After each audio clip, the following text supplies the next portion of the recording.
Sylvia Bongo, ancienne première dame du Gabon, placée en détention provisoire.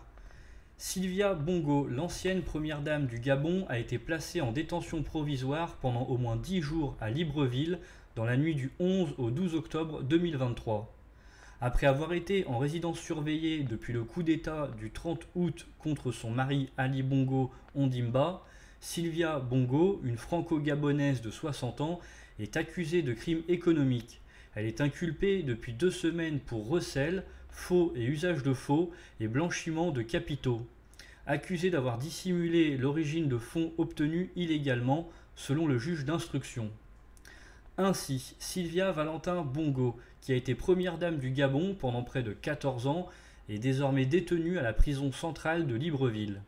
Elle rejoint son fils Noureddine Bongo Valentin, arrêté la nuit du coup d'État et accusé de corruption et détournement, ainsi que Brice Lacruche Alianga, ancien directeur de cabinet de son époux, qui est tombé en disgrâce et a été incarcéré en 2019.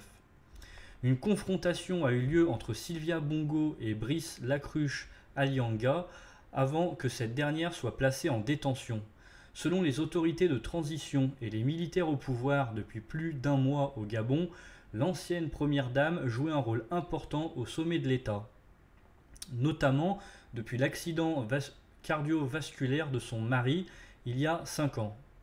Quel que soit le motif de son arrestation, l'avocat français de Sylvia Bongo, maître François Zimré, a dénoncé la procédure, la qualifiant d'illégale, depuis la mise en résidence surveillée. Il a souligné la nécessité de sa défense en affirmant que c'est la différence entre la justice et l'arbitraire, entre le droit et la vengeance. Merci d'avoir suivi cette vidéo. N'hésitez pas à liker, partager, commenter, à vous abonner à la chaîne YouTube si vous souhaitez me soutenir et à activer la cloche des notifications pour être au courant de chaque nouvelle vidéo. Je vous souhaite une bonne après-midi à tous et à toutes. À la prochaine.